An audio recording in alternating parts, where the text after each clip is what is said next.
अमृत सरोवर बिथांखिनि गेजेरजों फुख्रि जावना बेखेवना होदों एमएलए जयन्त बसुमतारिया।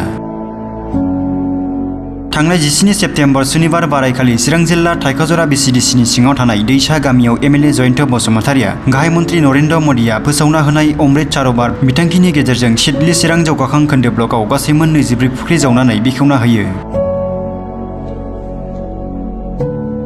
मख'जाथावदि बे बेखेवनाय हाबाफारियाव बिडिअ कुमुद नार्जारी आरो इन्जिनियार जतीन्द्र ब्रह्ममोनाबो बाहागो लादोंमोन।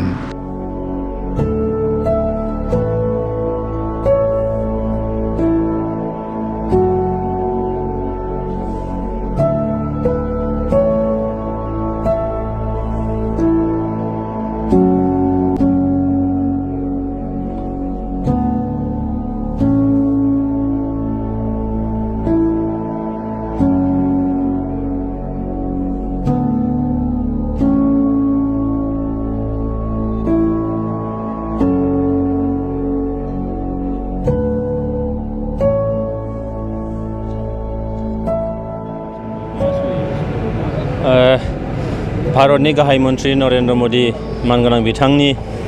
मोनसे जोबोद गिदिरथार मोनसे सिमां जे सारा भारताव जाहाथे जेरावबो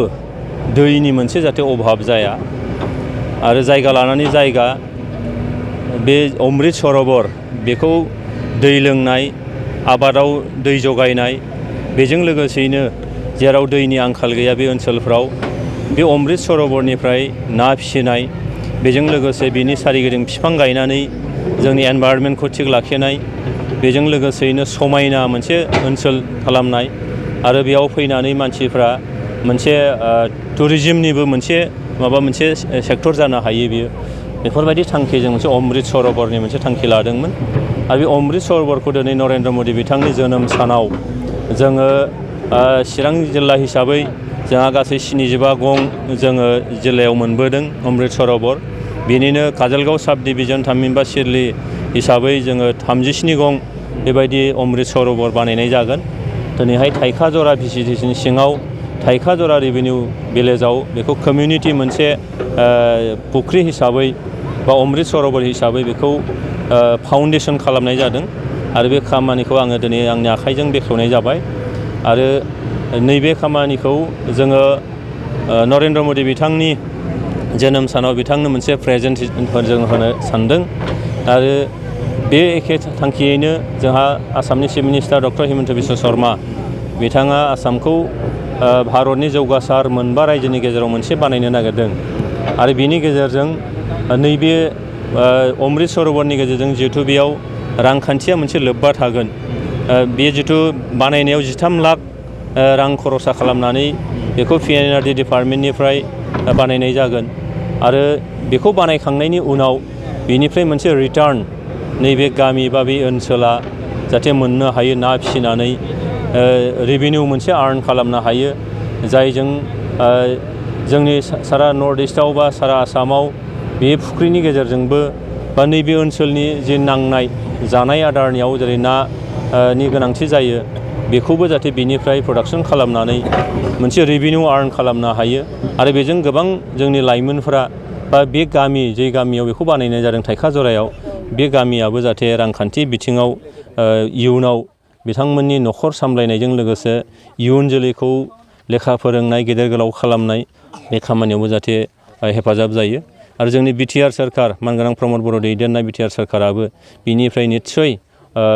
जों आर्निं खालामनो जाहाथे हायो रेभिनिउ जाहाथे जोङो क्रिएट खालामनो हायो दा बेजों बे स्किमा गिदिरथार मोनसे थांखिनि गेजेरजों खालामनाय जादों मानगोनां नरेन्द्र मोदी बिथांखौ आं साबायखर जासिगोन आसामनि chief minister doctor Himanta Biswa Sharma आरो जोंनि बिटिआरनि चिफ मानगोनां प्रमद बर'खौ आं साबायखर जासिगोन जे दिनै चिरां जिल्ला बा जोंनि नैबे सिडली ब्लकनि सिङाव बेबायदि हाबाफारिखौ लानो थाखाय जोंनि मानगोनां बिडिअजों लोगोसे जोंनि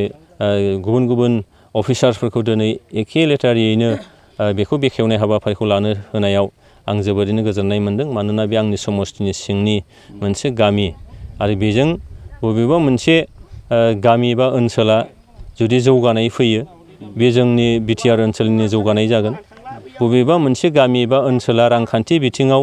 बिथांमोनहा जुदि गावनि आथिङाव गसंनानै थानो हानाय जुदि जायो बे जोंनि बिटिआर बा आसाम बा भारतनिनो जागोन। दा बेखायनो नैबे स्किमखौ जोंहा जोबोरैनो मोजाङैनो मावनांगौ दङ आरो बेखौ मावनानै इयुनाव जोङो मोनसे बिदिन्थि हिसाबै जोंहा लानांगौ। मानोना जों नुदों जे PNRD डिपार्टमेन्टनिफ्रायनो जोंहा ब्लकआव जे शेयार फैयो डेभेलपमेन्ट ब्लकआव बिनि गेजेरजोंनो थांनाय बाराव 60 गं अंगनबादि सेन्टार बानायनाय जादोंमोन आरो जाय सेन्टारखौ आसामनि डिपार्टमेन्टेल मिनिस्टार मानगोनां रन्जित दास बिथाङा दाखालि क'क्राझार केबिनेट जायोबा फैनानै बे मडेलखौ नुफैनानै बिथाङा जोबोद गोमोनाय मोन्दों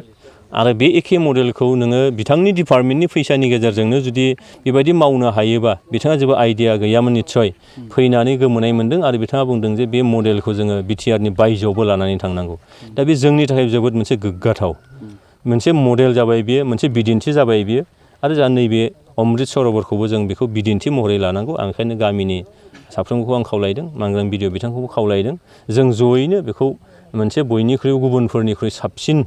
हामसिन मावनानै दिन्थिनांगौ आरो बेखौ जोङो मडेल हिसाबै लानांगौ। जेब्लानो साबसिन हामसिन मावनानै दिन्थिगोन अब्लानो बेयाव आरोबाव